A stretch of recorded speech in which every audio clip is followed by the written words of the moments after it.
بسم اللہ الرحمن الرحیم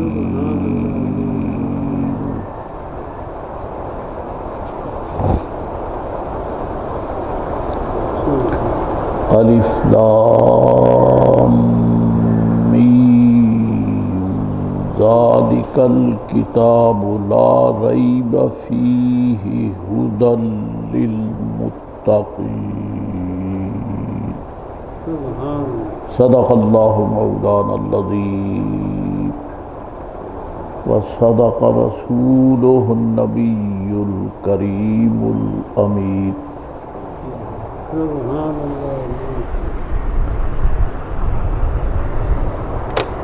ھدی للمتقین۔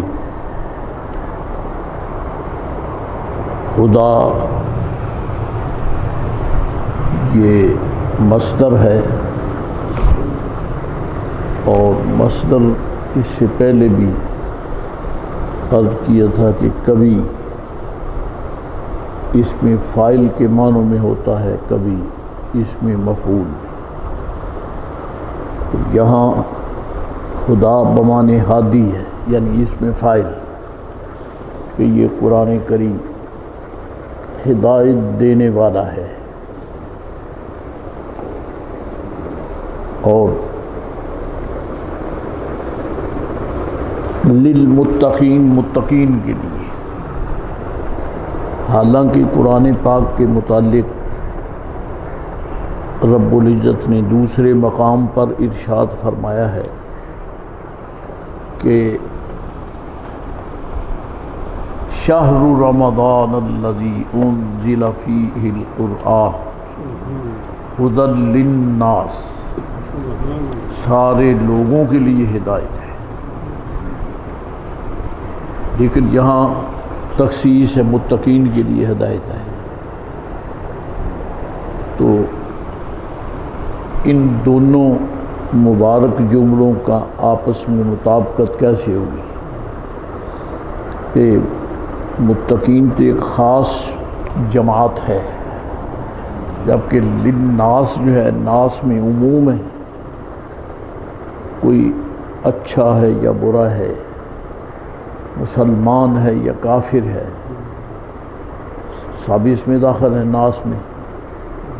تو قرآن شریف للناس ہادی ہے، اور یہاں فرمایا للمتقین ہادی ہے، تو آپس میں ان کا ٹکراؤ نہیں ہے، بلکہ معنی یہ ہے کہ قرآن پاک کے دامن میں اس قدر ہدایت ہے کہ پوری کائنات کے لیے یہ ہادی ہے۔ آپ جانتے ہیں کہ سلیبس مقرر ہے، کوئی سلیبس جو ہے وہ 10ویں جماعت کے لیے ہے، تو کوئی 12ویں کے لیے ہے، تو کوئی BA کے لیے ہے، کوئی 16ویں جماعت کے لیے ہے۔ اب جو MA کے لیے وہ 10ویں کا تو سلیبس نہیں ہے، وہ تو اس معیار کا ہے، اور جو 10ویں کا ہے وہ پرائمری کے لیے نہیں ہے۔ جس معیار کا طالب العلم ہے اسی معیار کا اس کا سلیبس ہے، کیونکہ ایک سلیبس ان پڑھوں سے لے کر اونچے درجے کے پڑھے ہوں تک کے لیے یک وقت ان کو مشرف نہیں کر سکتا، لیکن یہ قرآن پاک کا اعجاز ہے کہ اس نے عرب کے ان پڑھ بدوؤں کو پڑھایا، اور پھر جب اس کا فیض عام ہوا تو پھر صحابہ کرام جو سید عالم علیہ السلام کے مقربین اور مخلصین تھے وہ بھی مستفید ہوئے، بڑے بڑے عظماء پیدا ہوئے۔ ہے قرآن شریف ایک، لیکن سب کو فائدہ دیتا ہے، یعنی سب کے لیے ہادی ہے، لیکن اس کی ہدایت سے فائدہ جو ہے وہ سارے نہیں لیتے۔ اس کا فائدہ صرف متقین کو ہے. متقین ہی مستفید ہو سکتے ہیں. جو غیر متقی ہے وہ محروم ہے. اس میں ایمان والوں کے لیے الحمدللہ رب العالمین یہ اعزاز ہے کہ وہ قرآن پاک کی برکات حاصل کرتے ہیں. نہیں کر سکتے جب تک کہ متقی نہ ہوں. تو مٹھائی تو کھائی ہے لیکن منہ میٹھا ہوگا تو پھر ہی کھائی ہے، کیونکہ اس کا اثر جو ہے وہ حلاوت ہے. خوشبو لگائی ہے تو مہک آنی چاہیے. خوشبو ہو اور بدبو، یعنی عطر لگایا اور بدبو آئی، یہ تو ہو نہیں سکتا. قرآن شریف پڑھا ہے، استفادہ کیا ہے، پھر آدمی متقی نہیں بنا تو پھر یہ یاد رہے کہ قرآن شریف کے اثر میں کوئی فرق نہیں ہے. اصل میں جس نے پڑھا ہے اور وہ متقی نہیں بنا، یہ اس کی اپنی بے نصیبی ہے. یہ اپنی بے نصیبی ہے. قرآن پاک میں کمال ہے، لطافت کمال ہے، حلاوت کمال ہے، طہارت کمال ہے. انسان کی ذہنی تقدس کا اس میں سارے برکات موجود ہیں. اب اگر کوئی اس سے محروم رہ گیا تو قرآن کریم کی تاثیر میں کوئی فرق نہیں ہے. یہ اس کے لیے اپنی حماقت ہے. یہی وجہ ہے کہ رب کریم نے قرآن شریف میں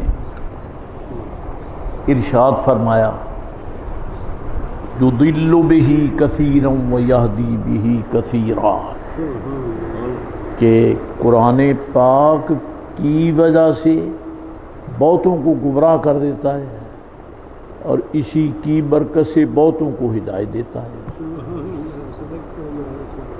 نسخہ تو ایک ہے،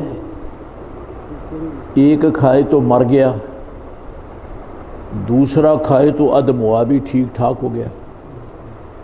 یہ اصل میں قرآن کریم کا اعجاز ہے کہ جو شخص قرآن کریم کو صحیح سمجھے گا وہ ہدایت پائے گا، اور اگر کسی نے قرآن کریم کو صحیح نہیں سمجھا تو پھر وہ بے ایمان ہوگا، پھر مسلمان بھی نہیں رہتا. چنانچہ منافقین جو ہیں وہ قرآن شریف پڑھتے تھے، سنتے بھی تھے، اور سنتے بھی صاحب قرآن علیہ السلام کی زبان مبارک سے، لیکن بدترین کافر ہوئے. ایسے کافر ہوئے کہ رب کریم فرماتا ان المنافقین لفی الدرک الاسفل من النار. جو باقی کافر ہیں وہ جہنم کے اوپر کے طبقے میں ہوں گے، اور منافق جو ہیں وہ سب سے نچلے طبقے میں ہوں گے. تو قرآن شریف گمراہ کرتا ہے، جو اللہ تعالیٰ قرآن پاک کی وجہ سے گمراہ کرتا ہے. یہ گمراہ کرنے کو نہیں آیا، یہ تو گمراہوں کو ہدایت کرنے کے لیے آیا ہے. لیکن اگر وہ قرآن شریف سن کر اور پڑھ کر گمراہ ہو گئے تو اس کا پھر معنی یہ بنتا ہے کہ انہوں نے قرآن کریم کو سمجھا غلط ہے، مفہوم قرآن اور مزاج قرآن کریم کو سمجھا ہی نہیں ہے. اس کی ایک مثال آپ سے کہہ دوں، جس نے آج تک دنیائے بر صغیر میں آگ لگا رکھی ہے. ایک ایسا فرقہ ہے بے نصیب جو یہ کہتے ہیں کہ نبی اپنے جیسا بشر ہے. ان کا یہ عقیدہ ہے. ان کے بڑوں نے اپنی عاقبت خراب کی ہے، برباد کی ہے، بگڑے ہیں. اور ساتھ میں جانے کتنوں کا بیڑا غرق کیا ہے۔ نبی اپنے جیسا ہے، بشر مثلکم ہے۔ کوئی شک نہیں ہے کہ قرآن شریف میں یہ لفظ ہیں کہ رسول کریم نبی رحمت علیہ الصلوۃ والسلام نے فرمایا، حضور کو قرآن شریف سے رب کریم نے کہلوایا، انما انا بشر مثلکم، اس کے سوا کچھ نہیں کہ میں دیکھنے میں تمہارے جیسا انسان ہوں۔ میں بغیر دیکھنے میں کے لفظ سے ایک ترجمہ نہیں کر سکا، کیونکہ مفہوم قرآن بتاتا ہے حضور مطلقاً ہماری جیسے نہیں ہیں، بلکہ دیکھنے میں ہمارے جیسے ہیں، حقیقت میں ہماری جیسے نہیں ہیں۔ تو یہی امتیاز ہے جو غیروں کو سمجھ نہیں آیا، اور انہوں نے بک دیا کہ نبی اپنے بشر جیسا بشر، انما انا بشر مثلکم۔ تو اب اگر ان بوجھ بجھکڑوں سے پوچھیں تم بتاؤ کہ رسول پاک علیہ السلام بشروں جیسے بشر ہیں، کس معاملے میں بشروں جیسے ہیں، کس معاملے میں؟ اب اگر اس حقیقت پہ بحث کریں تو عمریں ختم ہو جائیں۔ حضور کس معاملے میں ہمارے جیسے؟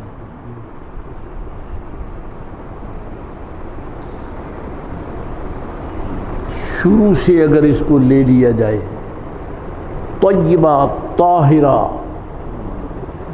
ام المصطفیٰ صلی اللہ علیہ وسلم، حضرت والدہ کریمہ رضی اللہ تعالیٰ عنہا، آپ فرماتی ہیں کہ مجھے تو معلوم ہی نہیں کہ میرے پاس ایک بہت بڑی امانت پہنچ چکی ہے۔ کیا جس خاتون کو امید ہو اسے پتہ نہیں ہوتا کہ تو امید ہے؟ کیونکہ طبیعت جو ہے اس کے انداز بدل جاتے ہیں۔ لیکن آپ فرماتی ہیں کہ مجھے تب پتہ چلا کہ میرے پاس رب کریم کی طرف سے عظیم امانت پہنچ گئی ہے، جب خوابوں میں مجھے رسول کرام مبارک دینے کے لیے آ رہے ہیں۔ اس وقت مجھے اطلاع ہوئی، مجھے پتہ چلا۔ نہ طبیعت میں تقدر ہے، نہ طبیعت میں اکتاہٹ ہے، نہ طبیعت میں کسی قسم کا انتشار ہے، اور حتیٰ کہ طبع مقدس میں ثقل بھی نہیں۔ اور آپ کو یہ بھی معلوم ہے کہ بچہ پیدا ہوتا ہے، دیگر عوارض کے علاوہ بچے کی ناف کے ساتھ ایک رابطہ ہوتا ہے، اس کو ناڑو کہتے ہیں، اس کے ناف میں ہوتا ہے، اور ماں کے بطن کے اندر ماں کے پیٹ سے خوراک اس سپلائی لائن کی وجہ سے بچے کے پیٹ میں آتی ہے، اور یہ خدا تعالیٰ کا ایک نظام حکمت ہے۔ اور وہ یہ ہے کہ اب بچہ یہاں روکے تو مانگ لیتا ہے کہ ماں سے پانی مانگ لیا، دودھ مانگ لیا، روٹی مانگ لی، جو شے طلب ہوئی مانگ لی، اور ماں مہیا کرتی ہے۔ لیکن ماں کے بطن میں جب بچہ بطور امانت ہوتا ہے تو آخر اس کی بھی تو ضروریات ہیں۔ اب کہے گا کون، دے گا کون؟ تو رب کریم نے وہ جو سپلائی لائن بنائی ہے نا، وہ اس لیے ہے کہ بچے کو بطن مادر میں جس شے کی ضرورت ہوتی ہے، اللہ کریم اس شے کو استعمال کرنے کی طلب ماں کے دل میں ڈال دیتا ہے۔ چنانچہ وہ شے استعمال کرتی ہے، اور اس کے ساتھ وہ سپلائی لائن کی بنا پر اس کے پیٹ میں جاتی ہے، بچے کو، اس کے جسم کو فائدہ ہوتا ہے۔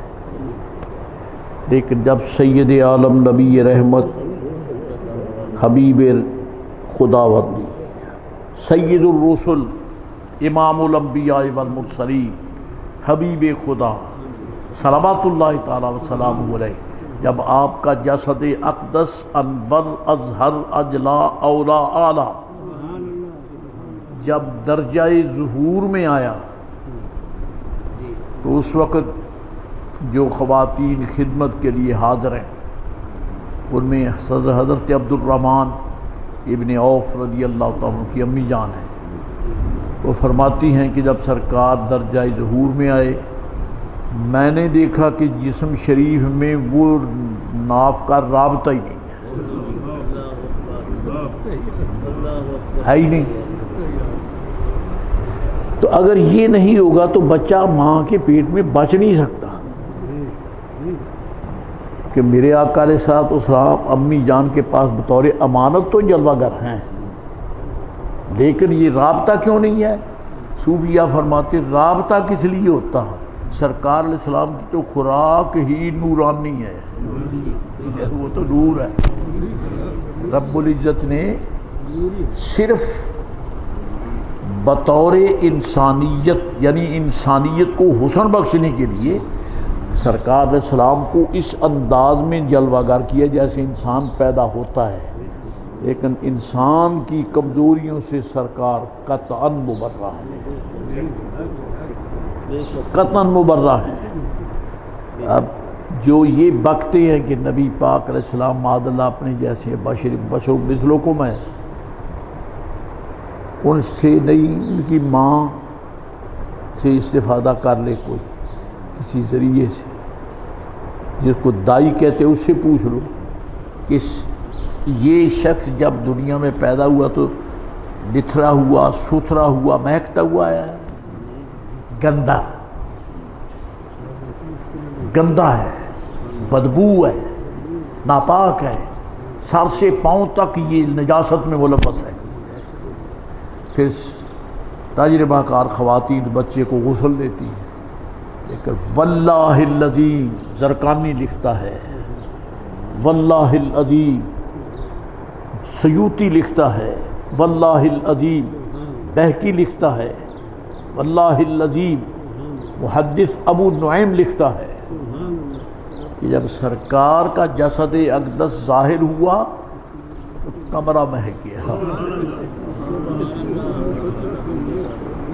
جسم شریف پر قطعاً حتماً آلائش کا کوئی نام نہ نشان.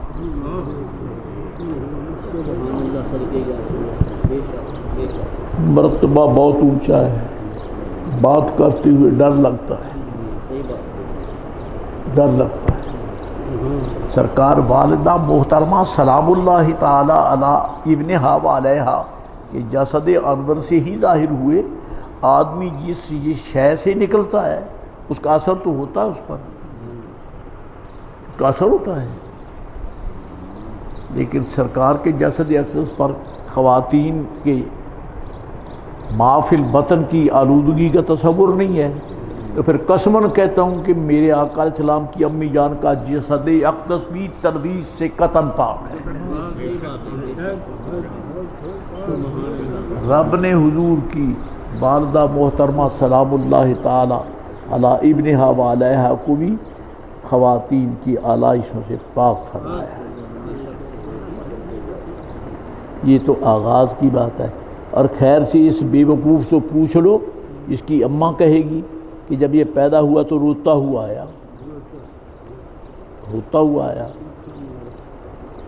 اور اگر بیٹا روئے نہیں تو ماں روتی ہے کیونکہ بیٹا پیدا ہونے کے بعد نہیں روتا تو جسٹ مین یہ بیمار ہے پتہ نہیں بچتا بھی ہے کہ نہیں.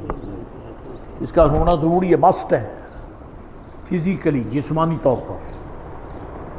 لیکن میرے آقا و مولا نبی رحمت علیہ السلام تشریف لائے سرکار ہرگز نہیں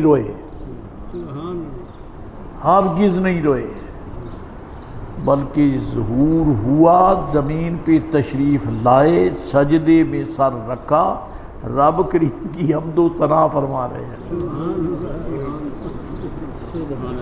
اللہ اکبر کبیرا والحمد للہ کثیرا سبحان اللہ بکرۃ و اصیلا. کیا یہ بھی سلوکم ہے؟ بے شرمو شرم کرو. کوئی اپنا انداز حشر جو ہے وہ اپنی ماں سے پوچھ لو، اور سرکار کی آمد کا سلسلہ خیر دساتیر حدیث پاک سے پوچھ لو. اللہ اکبر. پیدا ہوتا ہے بچہ، ماں کے لیے موت و حیات ہے. اگرچہ خوشی ہے لیکن بعد میں ہوتی ہے جب سلامتی ہو جائے بچے کو بھی ماں کو بھی، ورنہ تو یہ موت و حیات کی کشمکش ہے. اور عرض یہ ہے کہ لائٹ کا انتظام، روشنی کا انتظام، جب سید عالم علیہ السلام کی جلوہ گری ہوئی تو کون سی لائٹ ہے، کون سی روشنی ہے؟ حدیث شریف میں آتا ہے نبی رحمت علیہ السلام کی والدہ محترمہ رضی اللہ تعالیٰ عنہ فرماتی ہیں کہ میں نے جب سرکار ظہور پذیر ہوئے، بند کمرے میں نے بیٹھ کر مکہ معظمہ کے بنی شیبہ کے محلے میں بیٹھ کر میں نے شام کے محل اپنی آنکھوں سے دیکھے.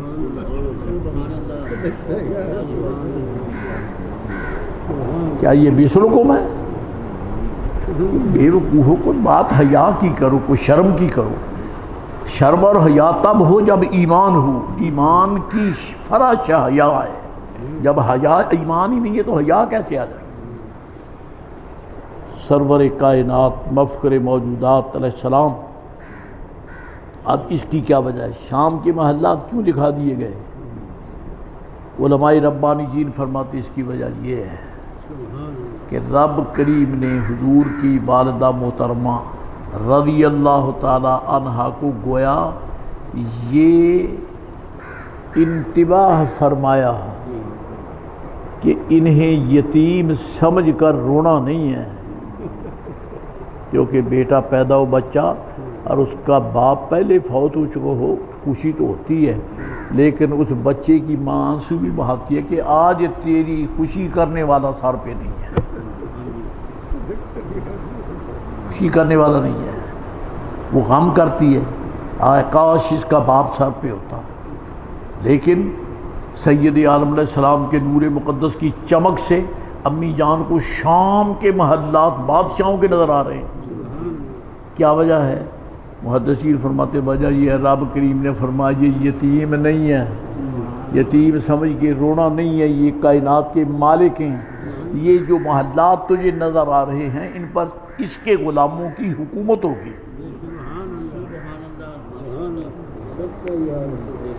اللہ اکبر، اللہ اکبر، اللہ اکبر. تو میں عرض کروں کہ اب اگر ان سے یہ کہیں کہ بشر مثلکم، جو تم کہتے ہو اپنی جیسے، بتاؤ کس مسئلے میں حضور بشروں جیسے بشر ہیں؟ کس مسئلے میں؟ یہ تو بچپنی کے یعنی آغاز کی چند یعنی برکات عرض کی ہے. پھر یہ سید عالم علیہ السلام طیبہ طاہرہ حلیمہ سعدیہ رضی اللہ تعالیٰ عنہ کے ہاں پہنچے تو ذرا ان کی خدمت میں ان کے قدموں کو تصوراتی انداز میں چوم کر پوچھ لیں کہ بتائیے آپ کے پاس جو ٹائم گزرا سرکار کا وہ کیسا تھا؟ تو وہ بھی بے مثل اور بے مثال ہے، بے مثل اور بے مثال ہے. اور ان بےہودوں سے ان کی ماؤں بیان کریں گی ان کی کہ جب یہ پیدا ہوئے ایک شائستہ، ایک شستہ، ایک پاکیزہ ماں جو نمازی ہے، اس جانور کے پیدا ہونے پر وہ نماز سے محروم ہو جاتی ہے کیونکہ عارضہ ہوتا ہے، وہ محروم ہو جاتی ہے، نماز تک ادا نہیں کر سکتی. پھر جب ایک پیریڈ گزر گیا تو پھر ماں نے نماز شروع کی اور اس بیوقوف نے کبھی بستر پہ پیشاب کر دیا، کبھی ماں کی جھولی میں لیٹا دودھ پیتا اس کی گود میں پیشاب کر دیا. پھر بیچاری پریشان. لیکن طیبہ طاہرہ حلیمہ سعدیہ رضی اللہ تعالی عنہا سے تو پوچھ لیا ہوتا ادباً احتراماً تصوراتی انداز میں کہ جب سرکار آپ کے ہاں تشریف فرما تھے تو کیا کیفیت تھی؟ فرماتے قسم بخدا سرکار نے میرے بستر پر کبھی پیشاب کی حاجت کی نہیں. ان کے دامان کرم کو کبھی آلودگی لا حول ولا قوت. میں تو اپنے ذوق کی بات کروں حدیث پاک کے حوالے سے، وہ اگر پیشاب کی حاجت فرما دیں تو وہ پیشاب نہیں ہے، جاری خدا کا کون سا راز ہے؟ کوئی پوچھنا چاہے تو پھر ام ایمن رضی اللہ تعالی عنہ ان کے دروازے کو سلام کر کے پوچھ لے.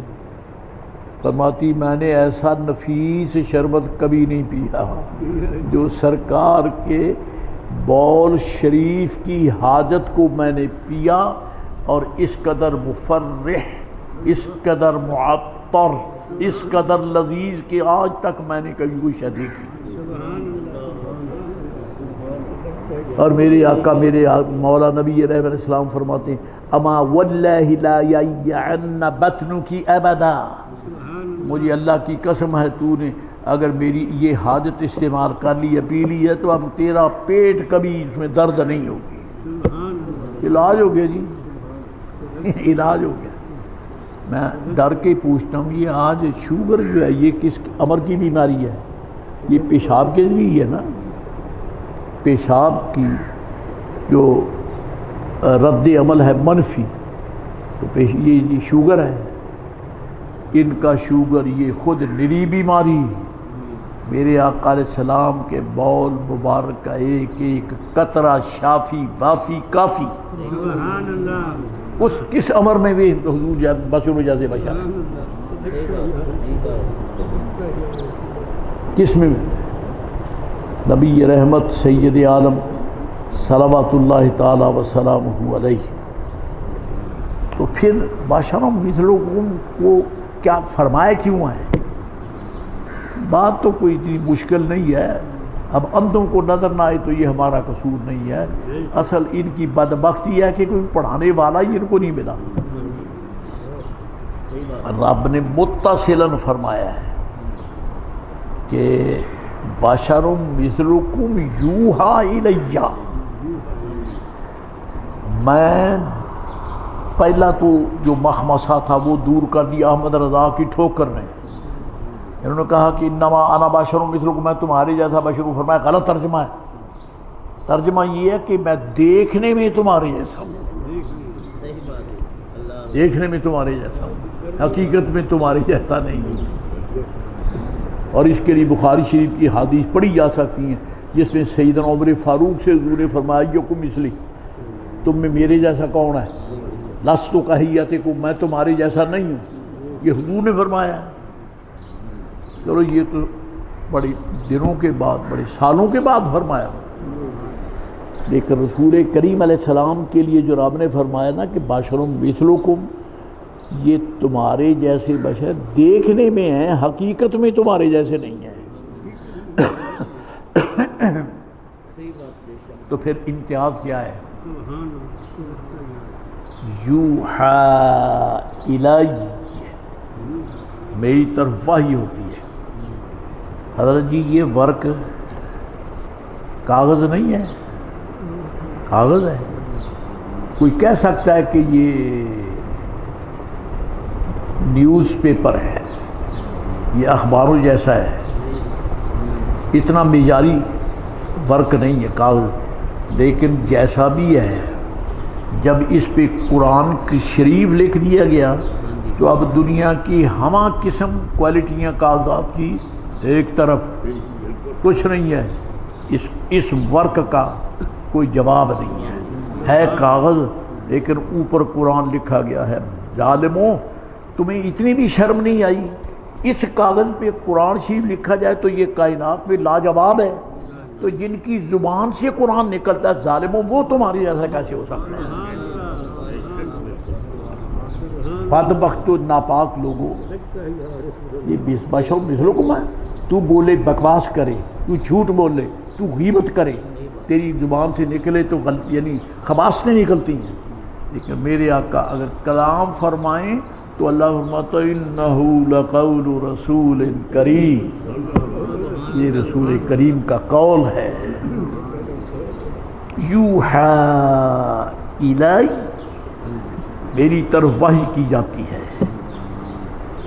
تو قرآن شریف کی تحریر نے ورق کو عزتیں بخشی، تو جن کے قلب پر قرآن وارد ہوا ہے وہ دل کیسا ہے، اور وہ دل جس سینے میں دھڑکتا ہے وہ سینہ کیسا ہے، اور وہ سینہ جس جسد اقدس میں ہے وہ مقدس جسم پاک کیسا ہے۔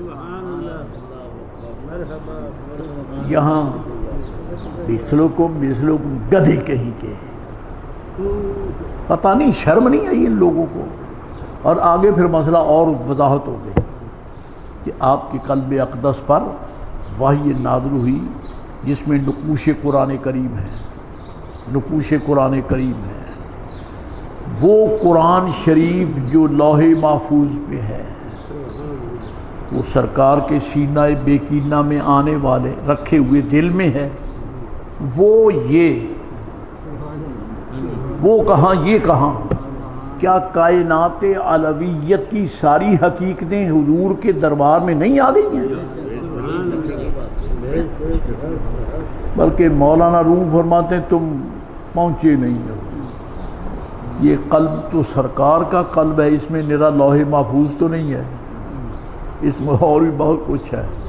وہ فرماتے ہیں لوح محفوظ است، لوح محفوظ است پیش اولیاء، لوح محفوظ است پیش اولیاء۔ اولیاء زمین پہ بیٹھے ہیں، ایسے نظر کرتے ہیں تو لوح محفوظ پہ پہنچتی ہے۔ یہ جن کے ہم رعایا ہیں، جن کے در دولت کی برکت سے ہم فقیروں اندھوں کو ایمان ملا ہے۔ کون؟ زہد الانبیاء فرید الدین گنج شکر مسعود رضی اللہ تعالیٰ عنہ۔ قدرت نے ان کو یہ اعزاز بخش۔ حضرت سرکار خواجہ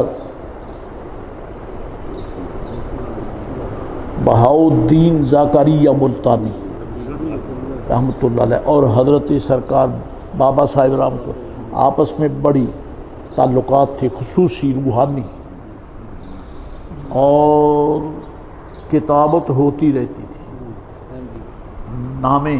ناموں کا تبادلہ، کتابوں یعنی مکتوبات کا تبادلہ ہوتا رہتا۔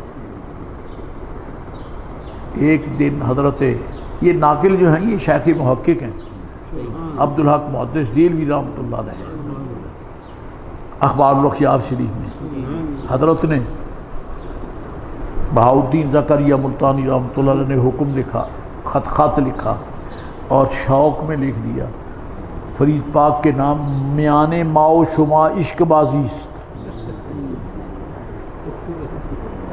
میان ماؤ شما عشق بازیست، کہ آپ پہ اور ہم میں عشق بازی ہے۔ فرید پاک نے مسکراتے ہوئے جواب لکھا کہ میان ماؤ شما عشق است بازی نیست، آپ کے اور ہمارے درمیان عشق ہے۔ تو یہ تو یعنی لطیفے کی بات آ گئی۔ ایک دفعہ حضرت سرکار فرید پاک گنج شکر مسعود رضی اللہ تعالیٰ مکتوب شریف لکھنے لگے بنام حضرت بہاؤالدین زکریا ملتانی، جو سہروردی خاندان کے عظیم شہنشاہ ہیں اور یہ چشت کے تاجدار ہیں۔ اب دل میں آ کے القاب نہیں لکھتے آپ، بخدمت حضرت استاد گرامی، بخدمت حضرت پیر و مرشد شیخ الصالحین امیر الواصلین، اچھے اچھے القاب لکھتے ہیں۔ فرید پاک سوچنے لگے کہ میں بہاؤالدین زکریا ملتانی کو میں لقب کون سا لکھوں، کون سا؟ دل نے کہا فرید پاک اوپر دیکھ لیں، جو لوح محفوظ میں لکھا ہے وہی لکھ لیں۔ نقل کرنے والا دنیا اسلام کا بے مثل محدث ہے۔ چنانچہ آپ نے جہاں سرکار فرید پاک نے پاک پتشی بیٹھ کر مصلی عبادت پر نگاہ اٹھائی تو لوح محفوظ میں لکھا ہوا ہے شیخ الاسلام بہاؤالدین زکریا ملتانی، آپ نے وہی لکھ دیا۔ تو جن کے منگتوں کی نگاہ میں لوح محفوظ ہے، سبحان اللہ۔ تو محترم کہنا یہ ہے کہ پھر حضور کو مثلکم کیوں کہا ہے، بشر مثلکم؟ آگے اس کی وضاحت ہے۔ وضاحت یہ ہے میری طرف وحی آتی ہے، وہ وحی کیا ہے؟ انما الہکم الہ واحد، یہ میری طرف وحی کی گئی ہے کہ تمہارا معبود ایک ہی ہے، کوئی اور معبود نہیں ہے، معبود ایک ہے۔ تو یہ جو بشر مثلکم فرمایا ہے نا، اس کی وجہ یہ ہے کہ دیکھنے میں حضور انسانی وجاہت میں ہیں، لیکن کہیں ایسا نہ سمجھ لینا بیوقوف بن کر عیسیٰ علیہ السلام کی امت نے حضور کے 4-5 معجزات دیکھے تو اللہ کہہ دیا، ابن اللہ کہہ دیا، اور میرا محبوب تو سراپا معجزہ ہے۔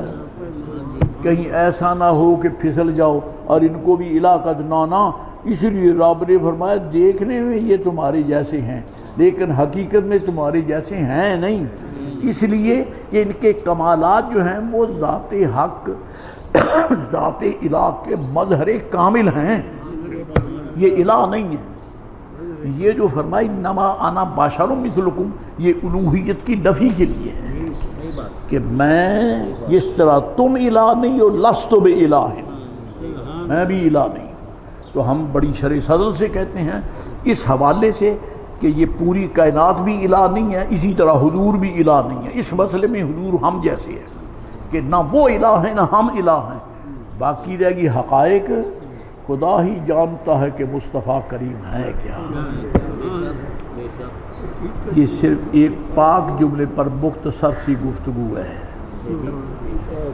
تو اب جن لوگوں نے بشر مثلکم پڑھ کر دعائی دے دی اور اپنی عاقبت برباد کی، اپنے جیسا ہے، اپنے جیسا ہے، کھاتا پیتا ہے، چلتا پھرتا ہے، معاذ اللہ ثم معاذ اللہ اپنے جیسا ہی تو ہے، تو کیا وہ گمراہ نہیں ہوئے؟ یہی ہے یضل بہ کثیرا، جو قرآن شریف کو غلط سمجھتا ہے وہ گمراہ ہے۔ ایک قاری صاحب بہترین قرات فرماتے ہیں، بہترین انداز میں، بڑے سوز میں، اور کوئی اٹھ کے کہتے ہیں بھائی واہ بڑا اچھا گویا ہے، جوتے کھائے گا کہ نہیں کھائے گا؟ بے حیا کہیں کا، وہ قاری ہے قرآن پڑھنے، یہ کہتا گویا ہے۔ اب اس قاری محترم کو جس نے گویا سمجھ لیا وہ بغیرت ہے، اس نے محترم قرآن پڑھنے والے کو سمجھا ہی نہیں ہے، تو جنہیں قرآن سمجھ نہیں آئے وہ بے ایمان نہیں ہوں گے تو اور کیا ہوں گے؟ اللہ تعالیٰ حقیقت شناسی کی توفیق عطا فرمائے۔ وآخر دعوانا الحمدللہ رب العالمین۔ اللہم صلی علی سیدنا